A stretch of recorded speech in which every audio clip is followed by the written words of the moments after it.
नमस्कार बच्चों, कैसे हैं आप सब। उम्मीद करता हूं आप सब मस्त होंगे। और मैं इस वीडियो में आप लोगों को बताने वाला हूं क्लास 10 प्रश्नावली 1.1 का पहले के 5 सवाल। दोस्तों एक ही वीडियो में मैं आप लोगों को बताने वाला हूं। दोस्तों मैंने सोचा बोर्ड एग्जाम का समय चल रहा है तो एक बार अपने क्लास 10 के जो जितने भी चैप्टर हैं उसको शुरू से रिवाइज कर लिया जाए। तो ये समय बहुत ही बढ़िया है क्योंकि एग्जाम नज़दीक आ चुका है और एक बार इस चैप्टर को रिवाइज कर लेते हैं। जितने सारे चैप्टर मैथ में बनते हैं उन सभी को रिवाइज कर लेते हैं तो बहुत ही बढ़िया रहेगा। ठीक है, तो मैंने सबसे पहले एक प्रश्नावली 1.1 से चालू कर दिया है। तो जितने सारे बच्चे इस बार कक्षा 10 में पढ़ाई कर रहे हैं, बोर्ड एग्जाम की तैयारी कर रहे हैं, उन बच्चों के पास ये वीडियो जरूर शेयर कर देना है क्योंकि जो बच्चे इस समय रिवाइज कर लेंगे, बोर्ड एग्जाम नज़दीक आ चुका है, अगर इस समय आप लोग रिवाइज कर लेते हैं तो आपके लिए बहुत ही फायदेमंद होने वाला है। तो बच्चों पहला प्रश्न मेरे पास दिया है, इसमें करना क्या है, निम्नलिखित संख्याओं को अभाज्य गुणनखंड के रूप में व्यक्त करना। तो अभाज्य गुणनखंड के रूप में संख्याओं को कैसे व्यक्त किया जाता है, बड़ा सिंपल सवाल होता है। इनको कैसे लगाएंगे बच्चों, मेरे पास जैसे 140 दिया है और मुझे इसे व्यक्त करना है अभाज्य गुणनखंड के रूप में। तो हम क्या करेंगे बच्चों, सबसे पहले अभाज्य गुणनखंड के रूप में व्यक्त करने के लिए हम क्या करेंगे, इसके फैक्टर कर लेंगे बच्चों। क्या करेंगे हम, इसके फैक्टर कर लेंगे। ठीक है, तो फैक्टर कैसे करेंगे, जैसे हमारा 140 दिया है तो आपको भैया इसको किस संख्या से काटना है, ये संख्या 2 से डिवाइड हो जाएगी। क्यों, इसके लास्ट में 0 है। वो संख्या 2 से डिवाइड होती है जिसके संख्या के लास्ट में सम हो। 0 है, 2 है, 4 है, 6 है, 8 है, वो सारी संख्या 2 से कट जाएंगी। तो मुझे 2 संख्या यहाँ लिखना है। अब 2 का पारा पढ़ना है, इस 14 से ज़्यादा ना हो। 2 सते 14, इधर कुछ बचा नहीं, 0 है, उतार लेंगे। ठीक है, अब ये 2 से डिवाइड हो जाएगा। 2 का पारा पढ़ेंगे, 7 से ज़्यादा ना, 2 3 6, 1 बचेगा, 2 पंचे 10। ठीक है, अब ये संख्या कटने वाली है 5 से, तो 5 सते 35 और 7 एकम 7। इस तरीके से मैंने इसके फैक्टर कर लिए। और फैक्टर करने के बाद अब मुझे क्या करना बच्चों, इसको लिख देना है। क्या करेंगे, जो 140 के मैंने फैक्टर किए हैं, 140 के जो मैंने फैक्टर किए हैं उनको लिखना है 2 गुणे 2 गुणे 5 गुणे 7। जितने भी जिन संख्याओं से मैंने काटा है उन संख्याओं को मैंने इस तरीके से लिख दिया।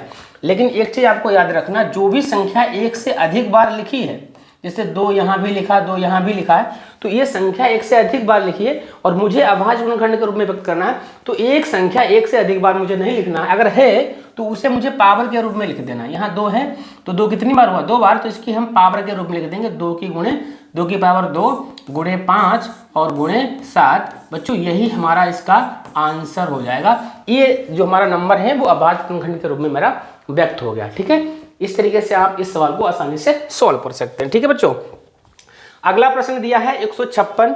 ये बच्चों किसका था, ठीक है, ये हमारा अगला सवाल है 156 और इसको भी मुझे अभाज्य गुणनखंड के रूप में व्यक्त करना है। तो मुझे एक सिंपल सा जो काम मैंने अभी किया है सेम वही काम मुझे करना पड़ेगा। तो एक बार क्या करते हैं, इसके फैक्टर कर लेते हैं। ठीक है बच्चों, इसके मुझे फैक्टर कर लेने हैं। ठीक है,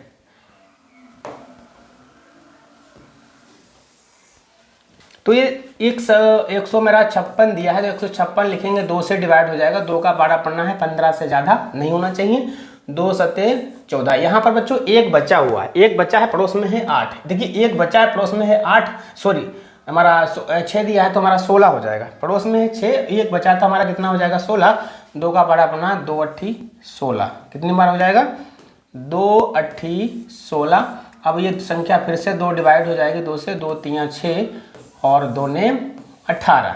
ठीक है, 2 का पारा अपना 7 से ज़्यादा ना, 2 3 6, एक बचा था, पड़ोस में है 8 तो 18 हो जाएगा, 2 ने 18। ये संख्या अभी 3 से डिवाइड होगी, 3 एकम 3, 3 3 9 और ये हमारा संख्या 13 से ही कटेगा, 13 एकम 13, क्योंकि ये 13 जो है ये हमारी कह सकते हैं ये हमारी अभाज्य संख्या है जो किसी से कटने वाली नहीं है। ठीक है, अब क्या करना है बच्चों, 156 जो दिया है 156 इसे लिख देना है 156 बराबर जो भी मैंने फैक्टर किए हैं उन्हें मुझे लिख देना है। क्या लिखेंगे, 2 गुणे 2 गुणे 3 गुणे 13।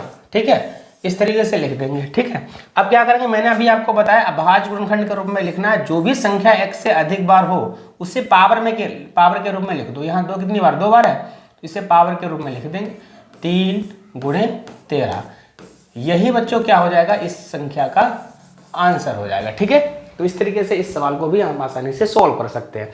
बोर्ड एग्जाम का समय है, एक बार अगर रिवाइज कर लेते हैं, मैथ में बहुत ही अच्छे नंबर आप लोगों के आने वाले हैं। ठीक है, जब तक मैथ में प्रैक्टिस नहीं करोगे सवाल नहीं लगा पाओगे। ठीक है, अगला प्रश्न दिया है 3825 का मुझे अभाज्य गुणनखंड के रूप में व्यक्त करना है, कैसे व्यक्त करें? भाई सिंपल तरीका है, जो मैंने अभी किया सेम वही करना है। तो हम क्या करेंगे, एक बार इसके फैक्टर कर लेते हैं बच्चों, एक बार इसके फैक्टर कर लेंगे। 1 मिनट, इसके मुझे फैक्टर कर लेने हैं। ठीक है, तो भैया फैक्टर किसका करेंगे? 3825। ये संख्या कटने वाली है किससे? भाई 5 है, या तो 3 से कटेगी या तो 5 से कटेगी। 3 से काट के देखते हैं, 3 से काटो भाई, 3 एकम 3, 3 दूना 6, यहाँ कितने थे?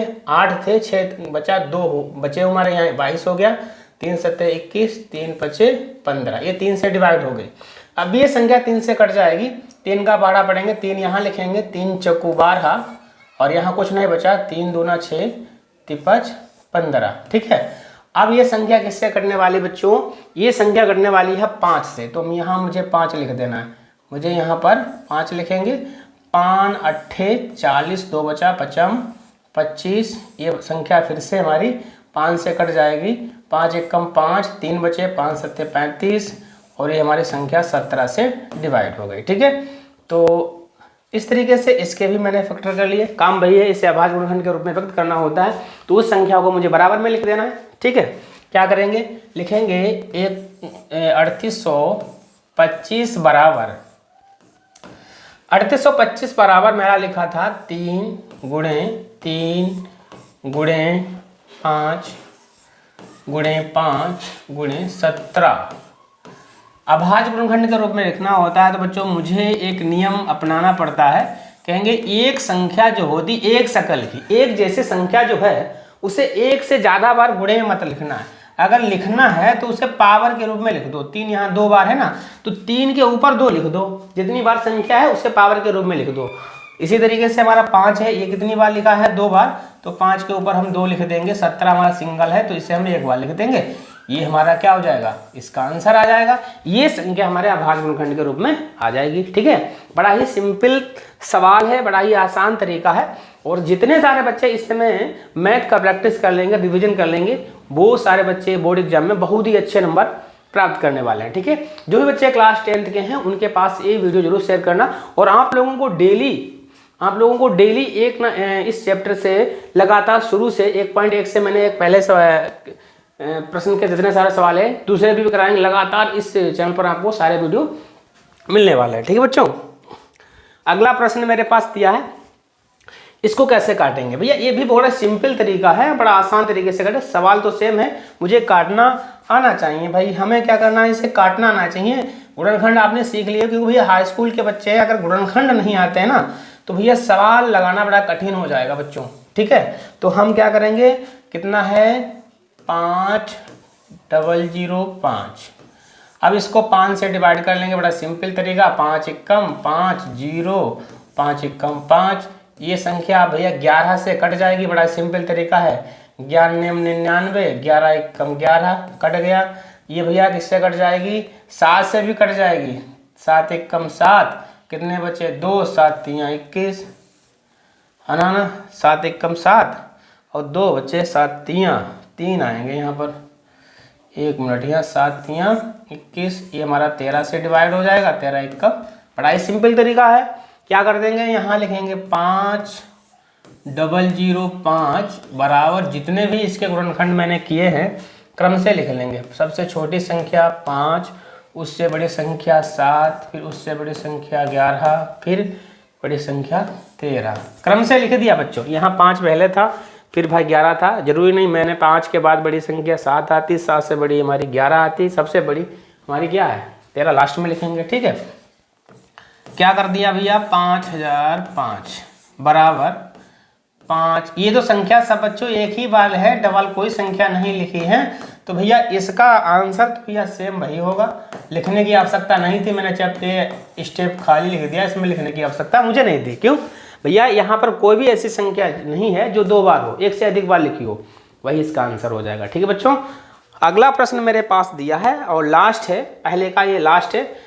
74 29, ये संख्या भैया बड़ा ही कठिन तो है नहीं, आपको समझना पड़ेगा, क्योंकि ये संख्या ऋण संख्या से घटेगी। ऐसी संख्या जो संख्याएं स्वयं से घटती हैं, किसी अपने के अलावा किसी से ना घटे, वो संख्या ऋण संख्याएं कहलाती हैं। और ये संख्या वही है, ये ऋण संख्याओं से घटने वाली है।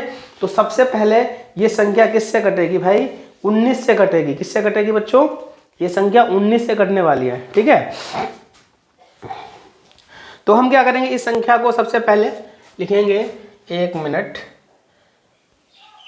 बड़ा सिंपल सवाल हैं, बोर्ड एग्जाम में आएंगे जरूर, क्योंकि भाई मैथ में ये सिंपल सवाल जरूर आते हैं, क्योंकि पेपर इस तरीके से बनाया जाता है कि कमज़ोर और कठिन सारे बच्चों उस प्रश्न को सॉल्व कर दें। इस तरीके से प्रश्न पत्र को बनाया जाता है। तो भैया 74 29 को ये संख्या किससे घटेगी?